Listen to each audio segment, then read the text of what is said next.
Welcome, everybody, to the Shut Your Mouth Lounge, episode number 124. It's me, Hey, Alex, with one Addy and one Pink. And just go whenever you want to. Fuck it, it's a free country. But don't fuck the free country. Do not, do not, do but not fuck but the ground. but that's what I wanted to do. Damn it. You can't hold me back. I'm a ground sexual. Terrasexual. Yes. No, because Well, you see, now the fucking character from Smite, it's a little less weird then, but, you know.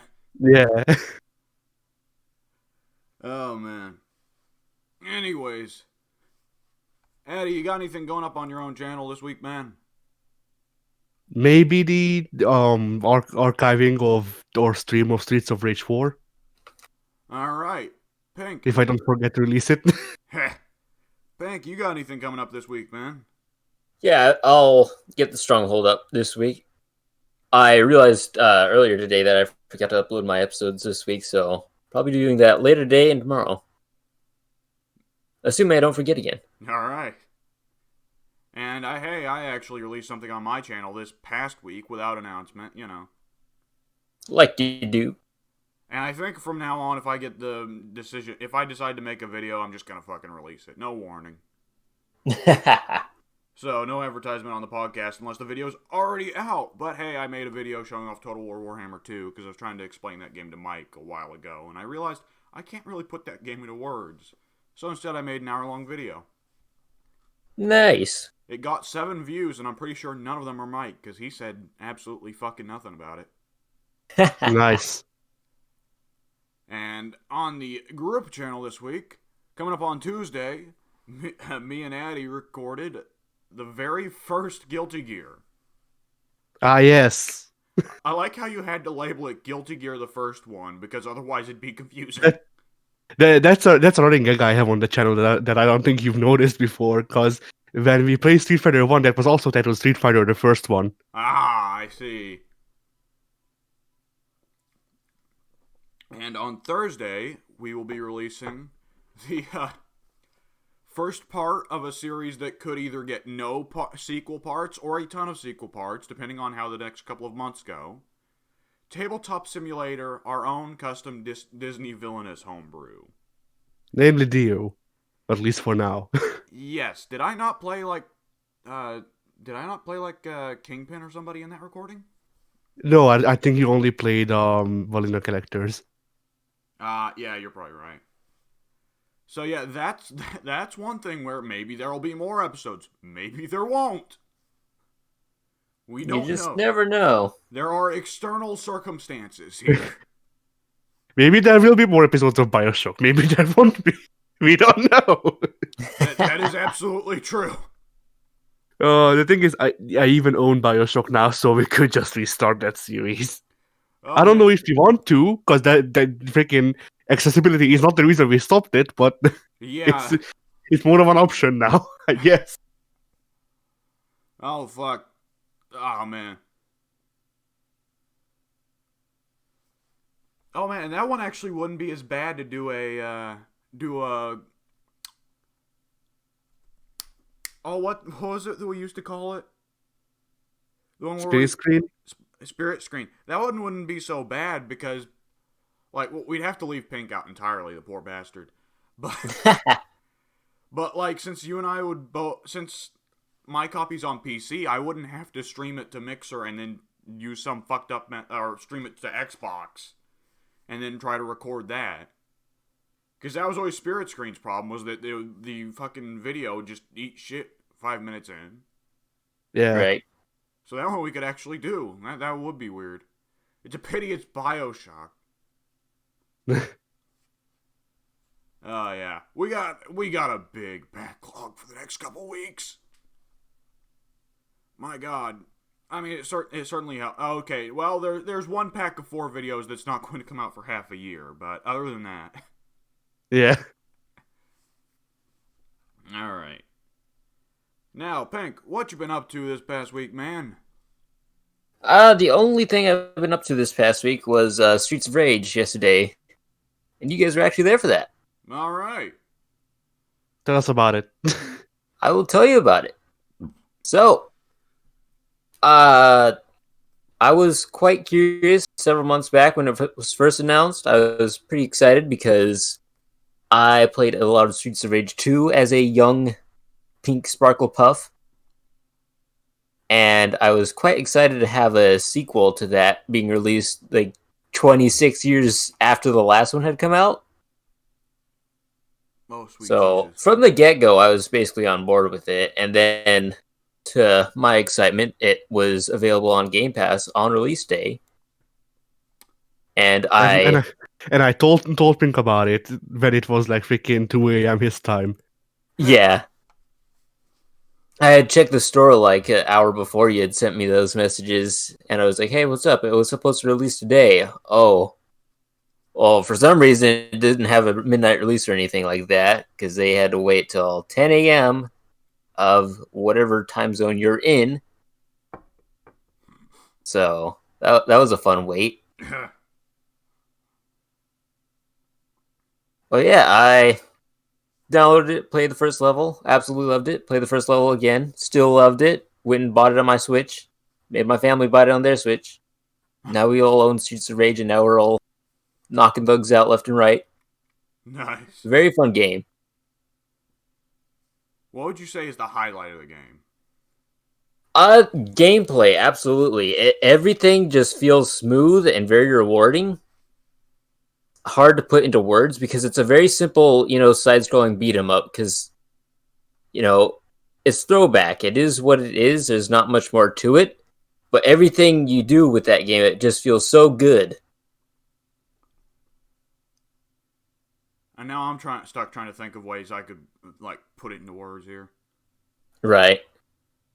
Graphically, there's a lot of impact to the animations, certainly.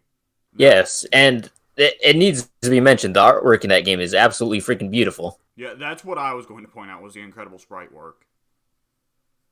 It's also worth noting that there's some I don't know how much combo possibility there was in the first 3 Streets of Rages.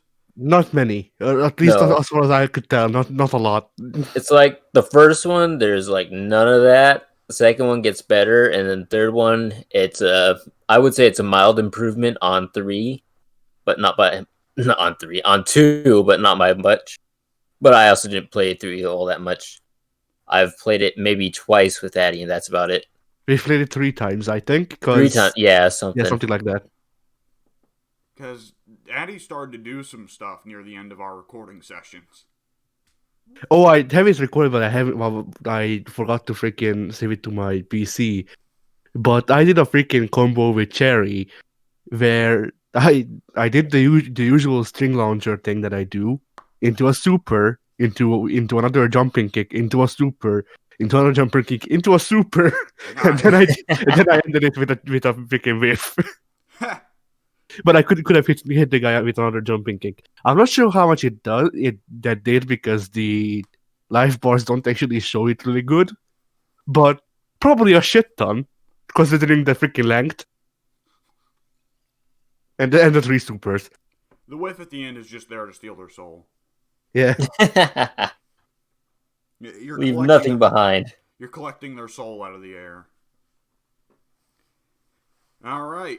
And you did nothing else this week, Pink?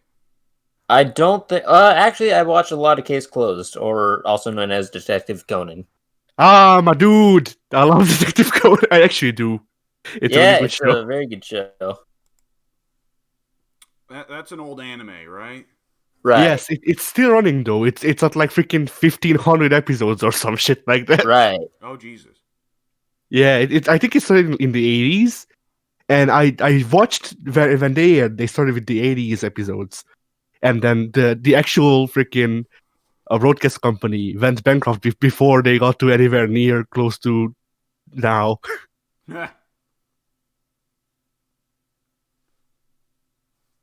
And yeah, it has been airing freaking weekly since then, I think. Sorry for cutting you off, Pink. Oh, no problem. I just went to Wikipedia. Apparently, the original run starts on January 19th, 1994 to present.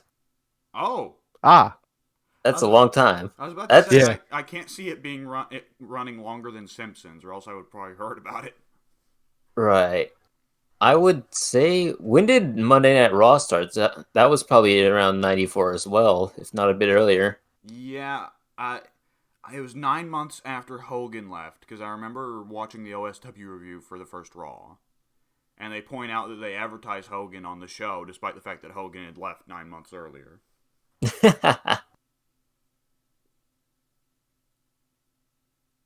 So Hogan left at after WrestleMania 9, right? Shortly after that, it would have had to been.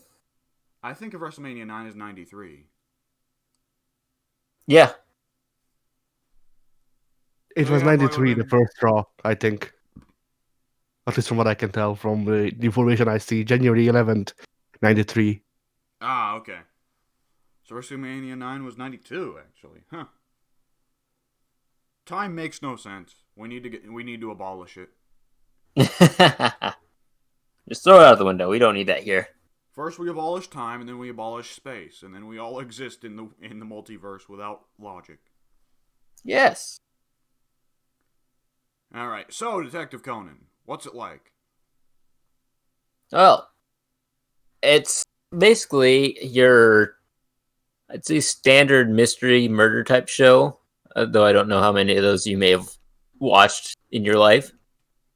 So basically, somebody dies every episode, and it's up to Detective Conan to figure out who did it and how. All right. Is that accurate, Addy? Yeah, it's accurate. I mean, it's a winner of the week thing that they have going on. Only instead of the villain, it's the killer of the week, Right. and it's always the butler. It's always a But, butler. But they do it in a very entertaining way, at least in my opinion. So like it does get old after a while, but the good episodes are still good, and also the freaking show has a lot of meme worthy shit. Well, What I was finding amusing watching it all back is that the Japanese culture kind of doesn't allow the murderers to ever be 100% evil, and if they are, those are the episodes where they basically tell you that the person is a murderer, and this episode is all about how they were able to accomplish a murder or why. Because with your standard episodes, it's like somebody gets killed, they work to solve it, and then at the very end, they're like, "Oh yeah, I killed this person, but this person was a rotten evil villain, and I had reasons why I had to kill him." It's like, okay. And then some episodes are like, "Yeah, I'm just straight up evil guy, and you know I'm the killer from the get go, and you're just solving how I did it." Yeah, I remember liking the episodes where they go about how they did it and not who did it more when I watched, but I haven't watched the show in like 10 years because I was going to rewatch the show and I saw it was not like freaking episode 99, 99, 93 or something like that, and then I quit just there. But other than that, that the series for being so long actually has a couple of weird crossovers as well. Like freaking, I think there's like 3 crossovers with Lupin the Third. Have you heard about that? I don't think I have, but maybe. Because Lupin the Third was, uh, well, another anime that focused on the thief, the namesake. And yeah, it existed. I actually haven't seen the series, only one movie, so I can't comment on it too much. It existed. Huh. I also like there are some plot elements in Detective Conan that does drag it down a bit, like how they can't age up Shinichi, or well how he can never return to his actual teenage body. He always has to be 5 years old. Right. Always Which some weird shit like that attached to Japanese shows. Yeah. Because the setup, W, just so you get the whole freaking picture of these characters. So Shinichi, who is the protagonist, I forget. Well, he just takes up the name Conan, right, Pink? Yeah. Yeah. So Shinichi takes up the name Conan when he magically turns into a little boy because of some magic murder. They didn't explain it by the time I watched, and then moves in with his girlfriend and his father, who run a detective agency, from what I remember, and that's basically the setup. And they don't know that he's Shinichi, despite looking like him, just younger. Yeah, but the glasses he puts on, Superman Ah, style. yes, yeah, Superman. I forgot. Oh, I just looked up a picture. Okay, I was confused. I was very confused. Because I don't remember where, but I thought for the longest time that fucking... I'd heard that there was a famous Japanese anime about a detective named Detective Conan. For whatever reason, when I saw... And Addy, you'll get this reference, but Pink, it'll be a complete mystery to you. But Yeah. how in every fucking Tekken game, martial law has an unlockable detective costume. My brain would always autocomplete and assumed it was a Detective Conan reference, despite the fact that I had never seen Detective Conan. So, yeah, I was entirely wrong on that point. That little kid is not wearing a massive trench coat and fedora. Yeah, I that's... Whoops. I I think that's a police detective reference, dude. Shit. Because in anime and pop culture, Japanese police detectives are usually shown wearing large brown trench coats and fedoras. I guess that really goes to show how little I know about Detective Conan. I'd always heard the name mentioned, but I didn't know he was a little kid. Huh. I should have known. It's Japan. I should have known it would be a little kid. It's Japan. Japan hates old people. Japan, the country where if you're over the age of 25, you're considered an old has-been. Oh, Jesus. And then there's Roshi. Did they ever say how old Roshi is? Because I wouldn't be shocked if at one point Toriyama announces that Roshi's 25. Roshi is 5 old. Yeah. Like, he's not years. He's too old for us to understand. I'll actually look it up just so we know if it's been a thing. Oh man, it was just a couple days ago I found out what the meaning of the term Christmas cake is, and I was disgusted. What is it? Christmas cake means no good after the 25th. I don't get it. Well, it's an old saying to say that women are like Christmas cake. Ah, Uh-huh. From more sexist times, I should note. I figured. All right, so we don't know Roshi's birthday, but we do know that apparently his birth date is age 430, and his death dates are. Oh wait, that's just okay. Never mind. I misread the thing because for whatever reason, Dragon Ball doesn't have years; it has ages. I guess. Bloody hell. Toriyama does love his vague Chinese-styled bullshit, doesn't he? I mean, the whole thing is based on the freaking first Chinese anime. Only it was a large novel. Yeah. Toriyama loves vague Chinese-styled bullshit, but at the same time he hates Tien. Yeah, Tien. I wish Tien didn't suck. Yeah, me too. He gets like one of the only genuinely badass moments in the entire series. Like, a lot of Dragon Ball is Goku beating up on people who are weaker than him. Like, Tien's the only one who genuinely, courageously fucking fought Cell when he clearly was going to lose anyways, and he knew it. Yeah. Fucking Dragon Ball, man. Alright, so from what I can tell, by the time he dies, Roshi is around 300 years old. So exactly as I said, 25 years old. Yeah. Also, I just want to point out that one of his names is Turtle Boy. Oh, for fuck's sake. Japan goes the opposite direction all the time, though. Old people in anime are never 60 years old. No, not 60, not 70. No, 500. Okay. Yeah. Also, four of Roshi's aliases are different spellings of Jackie Chan. I kind of like that. Is the idea that Roshi was just Jackie Chan in another life?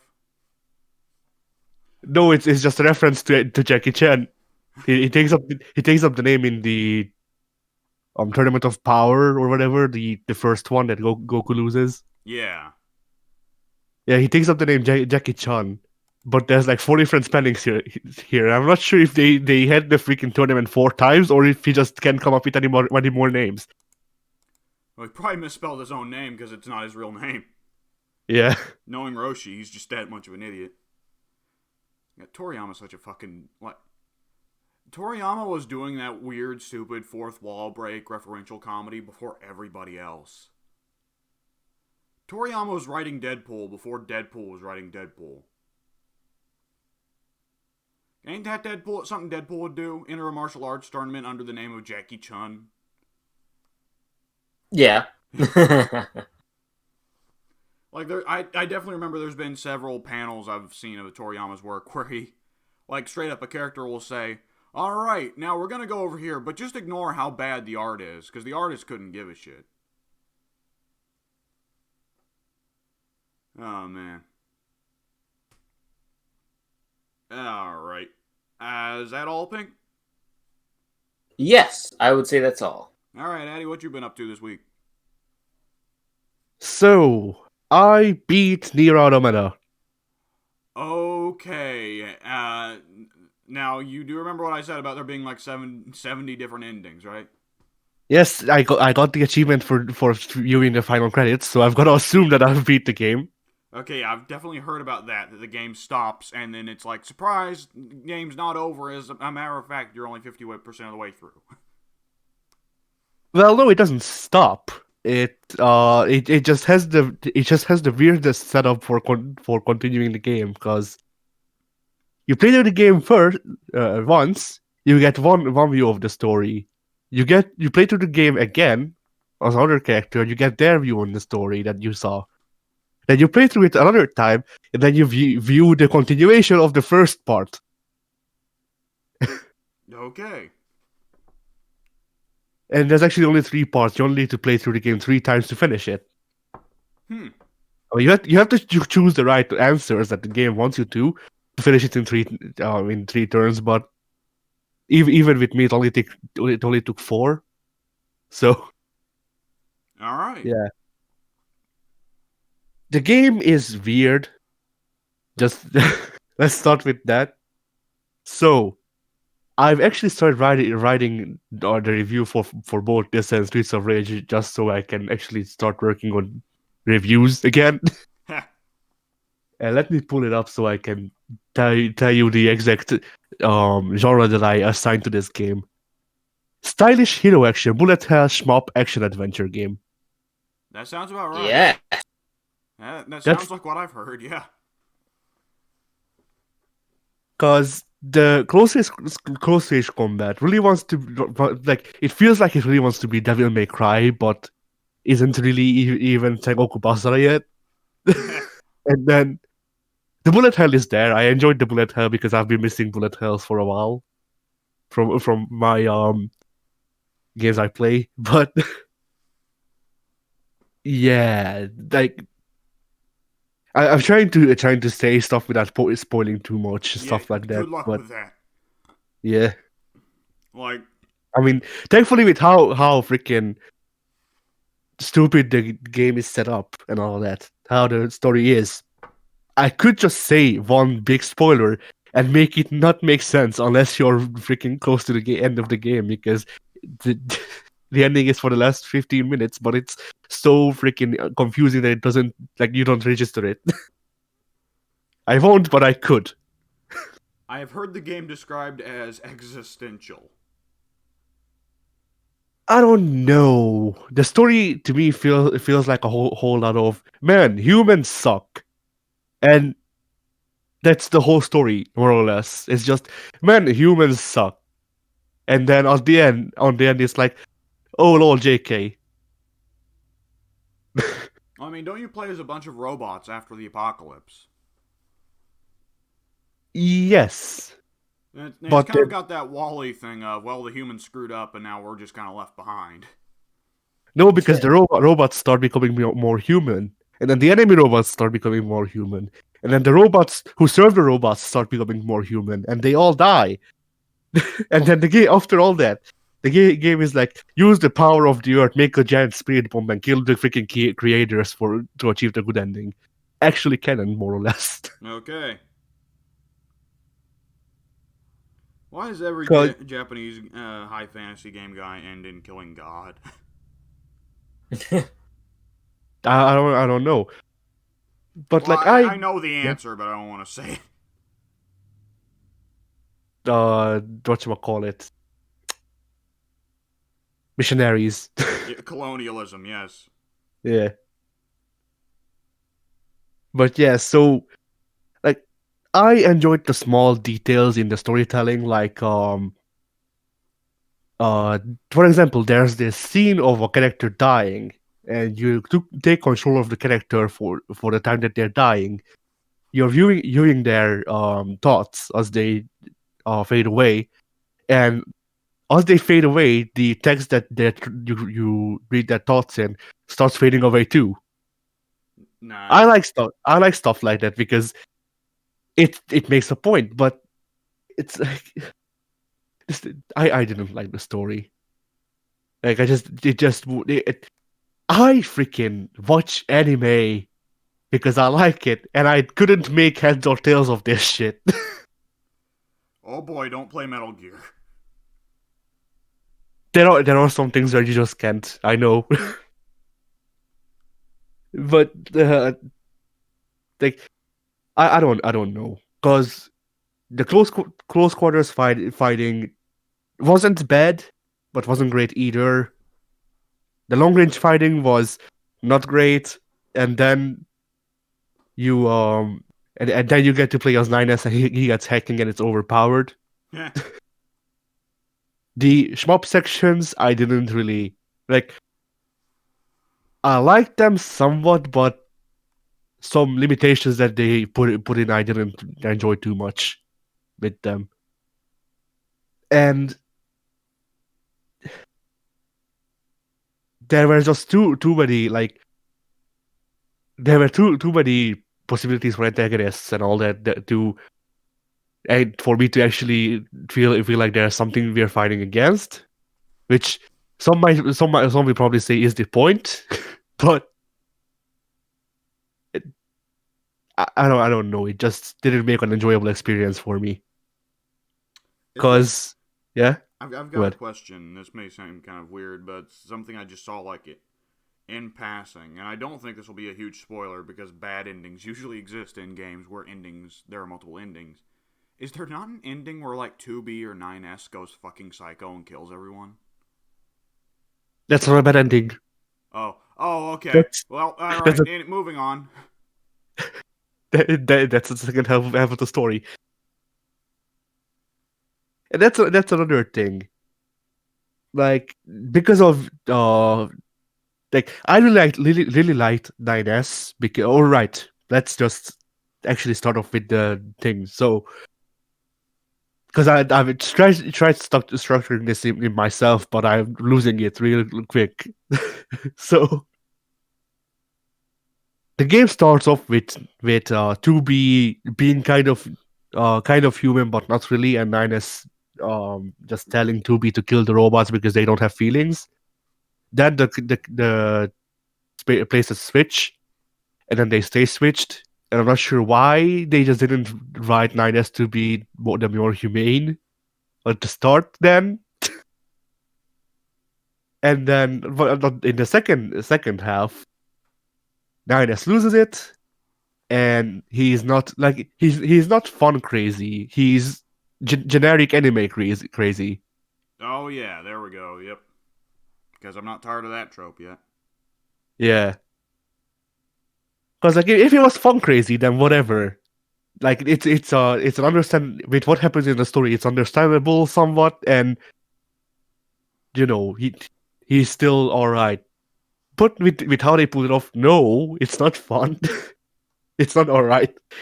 Because he's just yelling at people to shut up and then having mental breakdowns, and that's about it. That's his character from then on. Doesn't have any humanity, isn't a machine, he just kind of is. That's such a Japan thing that their highest level of vulgarity is to tell someone to shut up. So every Yeah. time a character goes crazy, their number one phrase is "shut up." That's how you know they mean business. Yeah, sure. So that's, and like, let me just list you the enemies that, like, the antagonists that you can freaking that are in the game. So first you just have the machine life forms, who are the enemies because they're controlled by the aliens. Then you have the aliens. Then you have Adam and Eve, who are robots birthed out of the machine life forms. Then you have two random freaking androids that don't really, like, they just kind of exist in the story. They're a potential enemy depending on how you look at them. And then doesn't 2B yeah, have like a Virgil that's like a long-haired version of her? no, that's 2B. What? Okay, Yeah. moving on. Let's not get caught in the details here. Yeah, so that, well, yeah, what was her name? A2 was her name, the long-haired 2B. Ah, yes. A2 is a bit of an antagonist for a bit, but then she becomes playable because of story reasons. So Yeah, she's Virgil. she's Virgil, but spoilers. Okay. So yeah, and then there's also all of humanity, but not really. But yes, they never really make it clear whether humanity was an enemy or not. Yeah. And it's just like, I don't know. It's like they spent the whole game setting up this, oh, humans suck because whatever, but human power, but still humans suck story, and then the ending, the good ending, I guess, is literally just all machines gaining consciousness and getting together, killing the freaking credits, literally killing the credits. I do remember hearing about that. The credits, it's one of those credits sequences where you attack the credits. Yeah, I got real bad freaking Toho vibes from it, from the end part of it. One small bit that I did like from the credit sequence, though, that I wanted to point out, is that they purposefully made it really hard so that if you're skilled enough with the shmup sections, then you might be able to defeat it. But if you die long enough, that actually ties into the narrative, and you can just summon people to help you. Yeah. Like other players.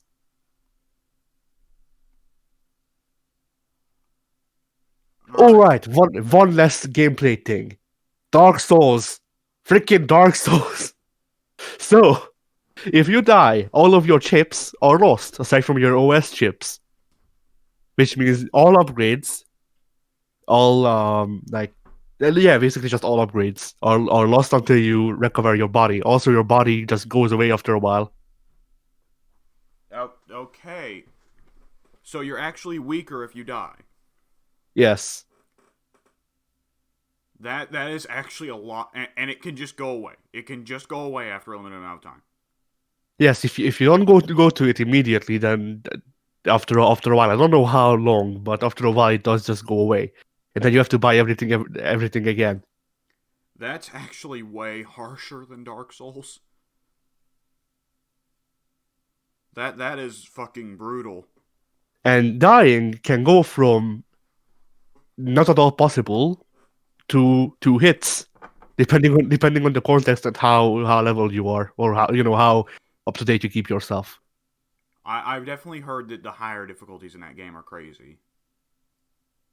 I just played on normal, and basically I just abused the shit out of the healing recharge chips. that Okay. just made it so I couldn't die if I hacked someone as 9S, and that was a good way to keep myself alive. Yes. Also, one last thing. So, remember how I complained about Hollow Knight having viable UI? Yes. Yeah. So in Nier Automata, you have to choose between. Well, you don't have to, but you do kind of past a certain point have to choose between the UI and being strong, because the UI and the upgrades take up the same space. So Weird. if you have like a really good chip that you want to use, but you don't have any space for it anymore because you've upgraded everything and or whatever, upgraded your capacity, and it's still not enough. You just have to say goodbye to the UI, to parts of it, or maybe even all of it if that's how much it takes up. Okay. And that's annoying to me. I mean, like, the idea of being stronger than the maximum strength by sacrificing parts of the UI, I think sounds hilarious.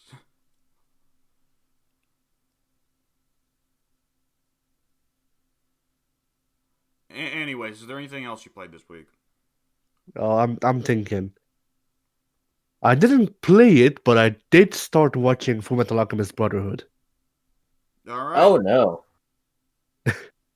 Why Pink? I did not like Full Metal Alchemist. Well, hang on. Did you watch the original or did you watch Brotherhood? Yeah, it I'm matters. pretty sure it was the original. There was no subtitle. I don't think. There's a big difference between those two. Yeah, Brotherhood is the good one.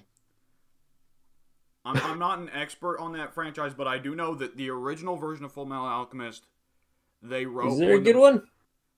Yeah, there's okay. They tried it twice. Brotherhood was a retry because they recognized that the first one went so poorly. Okay, he evidently couldn't hear us because he's just left the Discord call now. Yep. So, But yeah. Go ahead. So, Fullmetal Alchemist Brotherhood made me realize. All right, Pink's here. Ahem. I'm back. So the original Full Metal Alchemist anime was written before the manga was finished. So past a certain point, they just decided, fuck it, we'll do whatever we want, and everybody hated it. They hated it so badly that everyone got together and agreed that they should try again, and they made Brotherhood instead, and they did that after the manga was finished. Addy, can you elaborate further? Not really, no. I from what I remember, the Brotherhood is more freaking keeping in line with the manga, obviously. Yeah. So, Pink, was the Full Metal Alchemist that you watched bad from the start, or did it just like suddenly shit the bed really suddenly? Okay, he's still dead. Good. Nice. He probably did he even hear what we just said? Who knows? Oh, for fuck's sakes! Bloody hell! All right, Pink. No, I would say it was bad from the start, but people might have liked it. I just wasn't on board with anything they had going on. So it could have been the good one. It could have been the bad one. It could have been that the bad one was actually really good from the start and didn't get bad until a bunch later. I did not make it past probably 5 or 6 episodes. When did you watch this? 2009, maybe? Yeah, that means that it's possible to be either of them because Brotherhood came out in 2009. Would you have watched it on Toonami or on DVD or something? DVD. That's probably 2004 then. Yeah. That's just the normal. So yeah, that's the bad one. That is a bad one. So yeah, Fullmetal Alchemist Brotherhood is probably overall one of the best shonens I've watched. Not that there's really any good There's not much competition there. Yeah, not much competition, but it's good. I like it.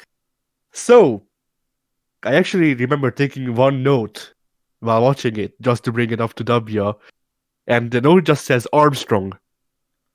Armstrong. So I've heard about the Armstrong muscles and the mustache that pass through the family bloodline. yes, you would love Armstrong. I've seen pictures. There's one set of pictures in particular that I love where Armstrong runs into a random shopkeeper and like someone's there with him. I don't remember who, Roy Mustang or his girlfriend or something. And wordlessly, Armstrong and the shopkeeper see each other. They both rip off their shirts and flex at each other. And then the chick who's with Armstrong says, "What? They've become friends through their muscles." Ah, yeah. Yeah. And you can see why I'd love that. That's my kind of absurdist comedy. Yeah, that's what I'm saying. That's what I'm saying. You'd love Armstrong. Overall, really, like, I see it's possible that why Pink wouldn't have liked even Brotherhood, because the series has its own unique humor that if you like, then you like it. If you don't, you'll hate the series. Just hate it. Pink hated it so bad he left the Discord call. Yeah. I don't even know what it was. I said that the series Brotherhood has a specific kind of humor that if you like it, then you like it. If you don't, then you hate it. Just the whole series. Yeah. Because it has this thing going on where there's funny funny scenes or just funny occurrences put into serious situations that are dealt with seriously, even in the context of the show. But to me, it works out. It wouldn't to most people, I don't think, but it works out because it's able to go between serious to funny to serious without too much whiplash. There's like only 2 serious parts of that entire series that I'm aware of. And it's the one fucking moment that everybody on social media always brings up for when they get sad. Which Hughes. Yeah. And the other one is how they have the 7 sins be the villain, but like envy's the good one, or is it greed? I don't remember. I don't know about envy yet. He may be a good one. Greed is in between. Greed kind of died before before he got like where I am. I'm 2/3 into the series. I'm on episode 42 of 64 or something like that. But where I am, Greed 1 died, and Greed 2 is currently in possession of the Chinese immigrant prince. I thought you'd already watched through all of Full Metal Alchemist. I've watched most of it, but then it got taken off the air. So now I went back and started rewatching it. So I'll know the full story. Okay. And that Full Metal Alchemist Brotherhood is pretty much the series that started Laura Bailey's career, right? With her performance as Lost being really big. I don't know. I'm watching subbed. Oh. No, of course you are. Why did I even fucking suggest it? Hey, actually, now that I think about it, I do remember her being good because I did watch a couple of episodes dubbed because I do that when I'm doing other shit. See, I'm not a complete elitist. I just usually watch it subbed because I'm trying to learn the language. Yeah, I think that's a perfectly fair reason to watch subs. And well, that times sometimes I just prefer the Japanese voices with like with Akuma and Masamune. Those 2 characters specifically, none of the other ones.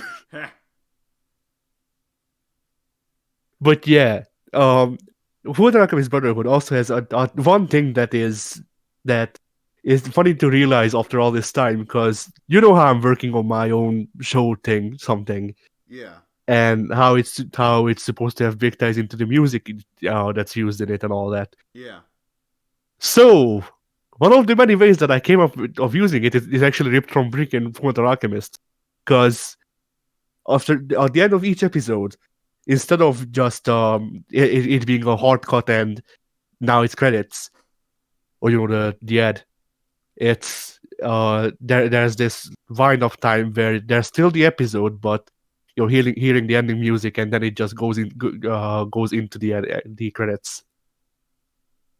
I like that. It's a good way to ease the credits in, while also still having an episode, and also puts an interesting twist with around what's happening. And with the sad episode endings, that can really tie the mood together. Yeah. Now, with that said, I need to step out for just a second. So, Pink, if you want to bring up your own experience with Fullmetal Alchemist, go ahead. I didn't have a good experience with Full Metal Alchemist. I don't recall anything about the story. I just didn't like anything in the settings. I thought what was their main quest? They're trying to resurrect the mother because they accidentally turned the little brother into a robot or something. Well, what? I don't know. All right. Yeah, so their quest was that they want to get their bodies back because, well, they say that they want to get their bodies back. Really, they want to get the younger brother's body back, and also there's one human brother and one robot brother, right? Well, he's not a robot. He's kind of a robot, though. Yeah. He's like a big tin man. Yeah, he's a moving set of armor that is being possessed by a soul. So their quest was to try to get their bodies back through that, because they tried to resurrect their mother and failed, and that's why the younger brother doesn't have a body anymore. Oh, so I had a little bit of that mixed up. Yeah. Did they also turn a little girl into a dog? No, that's not them. That's I actually forget his name. I'm just referencing the other thing I can remember from that series. Yeah, that scene didn't hit me as hard as it did when I watched it first time. Well, yeah, I guess I just it. Yeah, that's true. But I still noticed that they did a really good, even though those characters only show up for 2 episodes, if even that, they did a really, really good job establishing the relationship of the viewer with them. And but then it's all yeah. And does the guy who does it, does he catch any repercussions for it? Yes, he freaking dies. Oh, but the heroes don't kill him. No. Of course well, they don't. They kind of do. Because the villain Does Roy kick his head off? No, but the villain the villain who kills him becomes kind of a hero later on. Okay. He's where I am. He's working together with the heroes, right now. But yeah, there's also weird shit happening because you remember. You wouldn't remember, but yeah. Anyway, one of the antagonists first set up in the series is Van Hohenheim, who is the father to the protagonists. Also, there's 2 of him, and Hohenheim is not the evil one. Okay. And that's explained in the actual thing, but not to spoil major stuff, because that's relatively minor to the other stuff that's tied to it. And basically, it's I'm having a hard time figuring out what the story is supposed to tell, aside from just an enjoyable story, because the closest thing to a metaphorical or whatever meaning I could find was establishment bad, which, in some cases, yeah. Considering that that freaking I forget where the show takes place, but wherever they are is based off of Nazi Germany. Going off of that, yes, establishment is bad. Very much so. I also like how y'all know that I like history, and especially it's weird because my interest in history goes from not interested to slightly interested in freaking the Middle Ages and Renaissance, to not interested again, to somewhat interested to what happened in the actual countries during the war, but not the actual war front, stuff like that.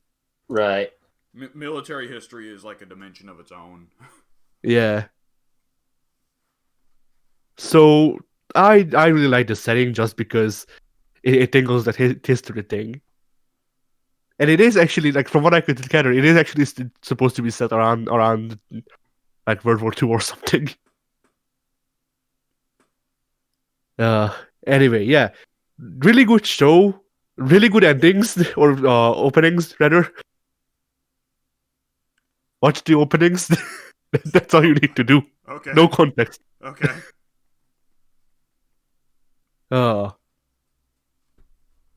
and yeah, did I do anything else? I don't think I did.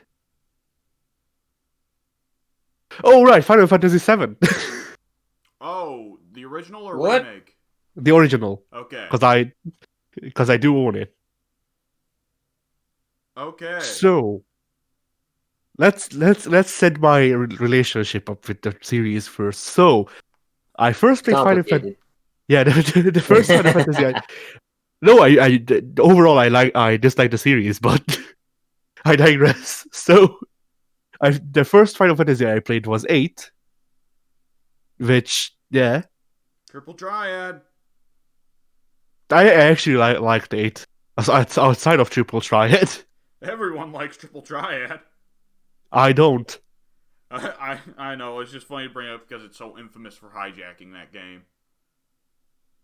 I know the world's about to be eaten by this horrible sorcerer, but let's play some fucking cards, everyone. Do you know how to play Gwent? But yeah. So I first played 8. Then I played 10-2, Oh I boy. think. So yeah, not a good one. Worse than 8, definitely. Even though I haven't played 8 since then, but it's definitely a worse one. Then I played online. That's an MMO. It doesn't count. And then I played 15, which I don't really count as a Final Fantasy game. Eh. I mean, pretty much all the old guard is gone now, except for Nomura. Yeah. So that And Nomura does not want to do Final Fantasy anymore, very visibly.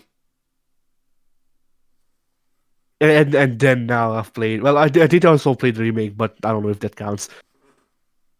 But then I played 7 now, and I usually don't play JRPGs or RPGs at all because they're not my kind of game, and I don't like to shit on them just because I don't like their genre.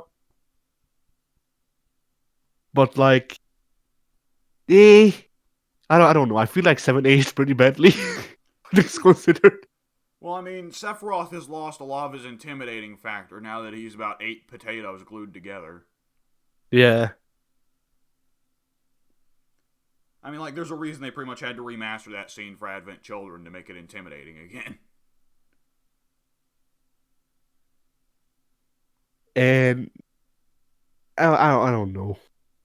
Like, people will probably take my head for saying this, but I feel like the whole pacing of even the blowing up the first reactor and the running away part and all that, I feel like that was paced better in the remake. Like I enjoyed it more because turn-based combat. People are loving everything about the remake except the ending, so I don't think that praising the remake is going to be too much of a problem. Like, also taking your head, like, you realize that out of the people you know, there's me and Pink, who have never played Final Fantasy VII. There's Soon, who regards Final Fantasy as the inferior series to his beloved Legend of Dragoon. And Mike, who regards Final Fantasy VII as the start of the decline of the Final Fantasy series. Yeah. I'm just saying, if this ever gets out, if someone randomly watches this video, there's a possibility they will send ninjas after me. But yeah. You've played what was I Ninja going to Gaiden before, you know how to deal with ninjas, come on. Yeah, really loud. Roll and then jump and throw shuriken. Yeah. And then get a freaking explosive shuriken stuck to your ass. Yeah. Oh, anyway, so yeah, Final Fantasy VII. Well, like once again, I can't really form a good opinion on this game just because I don't like RPGs as a genre, especially not turn-based RPGs. Yeah. And so like I can shit on it all I want. It won't freaking matter because it's not an actually like it's not based on anything, my opinion. It's just based on the fact that I don't like the genre. Whoop-de-doo, like Yeah. and yeah, there's that. I think that's all I've done. All right. I haven't done a whole lot this week that's worth noting. I played some Tekken, some whoop-de-doo. That's going to be talked about on Tuesday. And then it'll be released 2 weeks from that Tuesday. I keep fucking saying that unthinkingly. Damn it. A lot of the usual work. The only 2 things I did this week that were unique is I watched 2 movies. 2 classic movies. I watched GoldenEye, which was the first Pierce Brosnan James Bond film. And, you know, I never quite got it when people said that Pierce Brosnan was, like, the peak of, like, cheesy Bondness, kind of tying with Roger Moore. But, yeah, they were right. Surprisingly, the person who doesn't watch many Bond movies was wrong about the Bond movies. But that movie is not as serious as I was expecting. It's very classic Bond, cheesy and goofy, and when you go in watching that, you should expect that. It's got Famke Janssen in it, the lady who played Jean Grey in the Foxmen movies. You remember those, Pink? Pink, you're dead. Okay. All right, I guess I'm pink for now. Do you Yes, I remember Famke actually do. Janssen? Yes, I do. Discord, why? So, yeah, what did you think of Famke Janssen as Jean Grey, Pink? Was she in those movies? Yeah, she was Jean. I I know, it's easy to forget. love the Phoenix character. Oh, You know, right, excuse me, not Jean Claremont, Grey. John Byrne, basically the foundation to everything I love about Marvel Comics. I did not think Famke did a good job as Jean, and I also don't think the writers did a good job with Jean, so that's a lot of faults in a lot of places. I think Famke's fine to look at, but that's about it. That's all I remember. I think she's supposed to be one of the most notoriously difficult to work with actors in Hollywood. I would believe it. So, she's in GoldenEye, and she's kind of got the Jaws role, the villain's minion, you know? Right. So many Bond villains have, you know, Odd Job or Jaws, and here she is as Xenia Onatop. They were taking the piss so hard. And her whole thing is, oh, surprise, surprise, sexy Russian secret agent, but she gets off on killing people. Like really gets off. Like, it is a comedy in itself, Famke Janssen's expressions she makes when she's shooting people. Because she's making, like, the full orgasm expression as she is gunning down an innocent crowd of civilians with an AK. And it should be dark, but it's just fucking hilarious to see a person react like that to shooting. And she winds up being one of the highlights of the movie. There is a very weird fight scene between her and James that I would describe as, like, fuck fighting. Where, like, it seems like she's trying to fuck him and he's trying to fight her, but then sometimes the roles switch. And it's more than a little weird.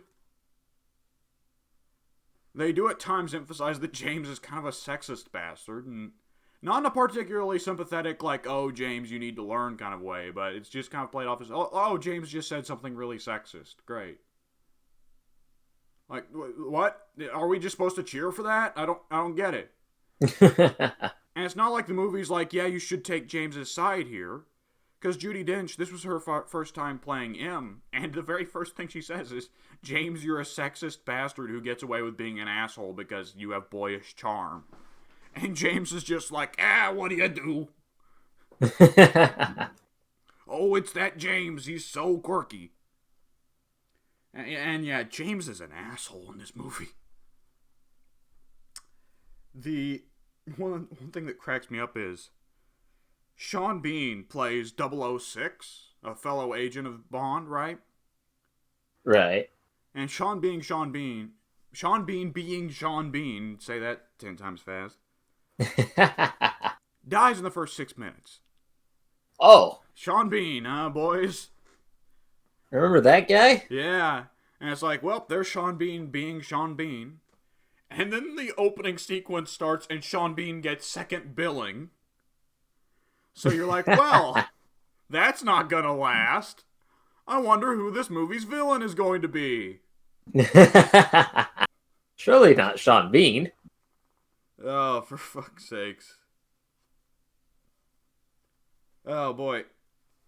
And can I just say, GoldenEye probably has the best Sean Bean death, tying with that one where he gets trampled off the side of a cliff by a herd of cows. Because in this fucking movie, have you guys seen Sean Bean's death in GoldenEye?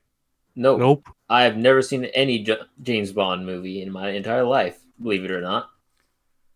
So, his big evil villain plot is to set up an EMP that, like, turns off all the electronics in London so he can steal a bunch of money without anyone noticing, right? Oh, how dare he? Yeah. So, he's got this big-ass satellite dish in Cuba that's built to do it. And this big-ass satellite dish has, of course, like, the proper dish part. And then it's got, like, the little array that goes over it that's suspended over it. And Bond and Sean Bean have their little fight in the array part. And the big finale is that he successfully knocks Sean Bean off the array. Sean Bean falls 100, like, it must be like 100 or 200 feet down into the dish. Breaks his back, but survives. And then the array blows up, and the entire array falls on him after he fell 200 feet and broke his back, but survived. And it makes a massive explosion. It has to be seen to be believed. It is the most gratuitous death Sean Bean's had on film. And the ending, by the way, is kind of hilarious in a dark way. Because, well, the film was made in 92. The film's finale is in Cuba. Right. And Bond, he saves the day, he destroys the satellite dish array, and it's a Bond tradition that after he saves the day, the U.S. Marines show up, and they're like, hey, we're here to save the day, and Bond is always like, too late, boys. That's a Bond tradition. So this time the Marines show up, and they're like, alright, now, well, with that over, I think you've earned yourself a nice rest, Bond. I think you can go back to Guantanamo Bay to answer some questions, but other than that, it was 1992. We had a different definition for what answering questions at Guantanamo Bay meant. Yeah. Whoopsie doodles. One got a nice waterboarding there. shortly after the movie. Waterboarding at Guantanamo Bay sounds fucking rad if you don't know what either of those things are. Yeah. That's one of the classic internet funnies right there. Oh yeah, the good old internet funnies. The other movie I watched was a comedy classic, Blazing Saddles, which has the well-earned honor of the first fart joke ever recorded on film. Oh, wow. Yeah. Yeah, they Was egged that it Mel on. Brooks? What'd you say, Eddie? No, it couldn't have been. Nothing. I'm trying to figure shit out, but I'm freaking mixing things up.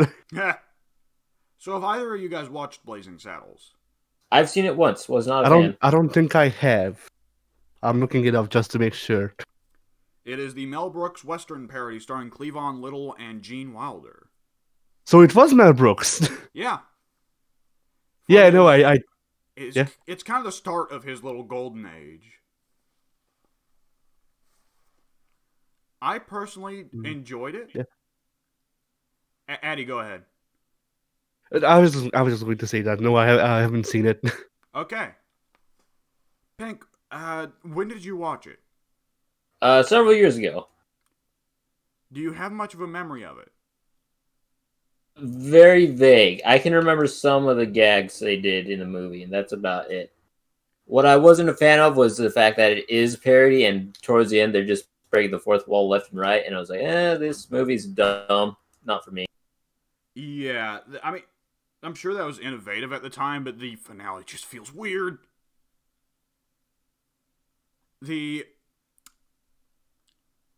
I thought that a lot of the movie did fall flat and was just kind of dumb. I will say it's a lot better than the other Mel Brooks movie I've seen, which is Young Frankenstein. I regard Young Frankenstein as one of the most unfunny comedies I've ever seen. But, like, Blazing Saddles had some good gags. It did. It had...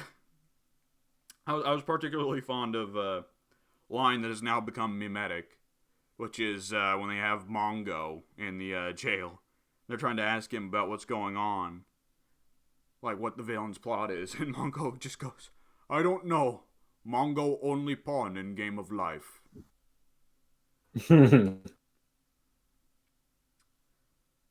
Like, I enjoyed it. Like, there were definitely parts, like, the part for me that was just like, what the fuck, why? Was the 3-minute musical segment that Madeline Kahn gets. That was a Mel Brooks thing. I'm pretty sure, because the only Mel Brooks movie I've seen that I remember anyway is Robin Hood Men in Tights. Still one of my favorite comedy movies, just because I haven't seen many that were better. Like, I won't claim it's great, but I haven't seen many that were better. I've only heard one bit from Robin Hood Men in Tights, and it was a musical bit. And I thought it was... Little John. Yeah, where it starts off as a typical, Robin Hood and the Merry Men type musical with the whole display and everything, and then it's breakdown into rap segment. Let's go. Yeah, we used to have it on VHS, and that part got freaking like that part went bad first because I rewatched it so much. That's probably my favorite. Like that's one of my favorite gags. I forget the English names for the characters, but the blind dude yelling "I see," and then hitting his head was another. Which like it wasn't the like I feel like I don't I like that scene, not because it's a blind guy yelling that he can see and that he can't see, but just because of the absurdity of everything else that happens as well as that around it. Yeah. Mel Brooks is big on that. There are some comedies like where there's serious segments that kind of add, I don't know, like meat to the comedy. That isn't how Mel Brooks does things. Everything is meaningless in a Mel Brooks comedy. It's just funny shit happening constantly. Yeah. The freaking the whole movie starts off with a village burning down and the villagers coming together to yell at the camera, F off Mel Brooks. So you know. Oh man. It sometimes though, like, I want to note that sometimes, like, a comedy writer who's not necessarily great or just like horribly overrated like Mel Brooks can still be carried by great comedy performers. Yeah. And I will say, having not seen Robin Hood Men in Tights, it's starring Cary Elwes, right? I don't know. Let me look it up. I think that's correct. Cause I've never seen it, but I think it's correct. Because I've not seen much of Cary Elwes, but I've loved him in everything I've seen. Have you still not seen The Princess Bride? No, I haven't. What is wrong with you? Every time it comes up, people tell me to watch it. I just haven't got around to it. Yeah, it is starring Cary Elwes. Cary Elwes, yes. And he also starred in Spaceballs, didn't he? I think he did, yes. I've seen one small bit of Spaceballs and I wasn't impressed. So I didn't watch it. I like the parts I've seen, but I didn't watch all of it, and I'm sure it has parts that drag because it's Mel Brooks. Sometimes he just gets an idea and he sticks with it. Yeah, I didn't know Patrick Stewart was in freaking Men in Tights. That's good to know, I guess. Oh man, I'm trying to think of like what my favorite gag from Blazing Saddles would be, but I'm a very big fan of when the sheriff has Gene Wilder in jail. And he gets bored and he goes up to Gene Wilder and he says, all right, what do you like to do? And Gene Wilder says, I don't know. Play chess? Screw? And the sheriff just goes, let's play chess. Oh man. All right, and yeah, that finale is a fucking thing, though, ain't it? Oh yeah. Is it like Monty Python and the Holy Grail? Yes, very much so. Oh no, that Well, it's yeah. much bigger and grander. Like Monty Python, the joke is that the fourth wall break undercuts the big moment. Yeah. Like no, for Blazing Saddles, the fourth wall break is the big moment. Oh. Oh no. Because there's a huge crowd of heroes and a huge crowd of villains, and they all just get into this massive brawl. Everyone's beating the shit out of each other. And the brawl gets so bad that they break through the walls of the Blazing Saddles set into the next film set over, where they're having a very homoerotic musical. And they brawl over into that set, and they start fighting the guys on the musical. And then the brawl breaks out so bad that it then goes over into the fucking concessions, where all the actors in Hollywood are, in between scenes. And there's a guy dressed up as Adolf Hitler there, and he's sitting there at the diner going, "Oh man, this is really taking a lot out of me, this filming." And the actor next to him says, "But you're getting close to the end, right?" And the Hitler actor says, "Yeah, they lose me after the bunker scene." Well, I enjoyed that. It was an obvious joke, but I enjoyed it. And then in busts the Blazing Saddles and homoerotic musical actors who then brawl into there, and everyone starts fighting. And the big finale is pretty much that, and then the hero chasing the villain down as the villain tries to escape Hollywood. Yup, that sounds like a Mel Brooks thing. Yeah, he loves that, doesn't he? Oh boy, and it was the 70s too. It was like the early 70s, so that was like, I would say that's ahead of its time in an odd way. Even though ordinarily when you say ahead of its time, that's a compliment, but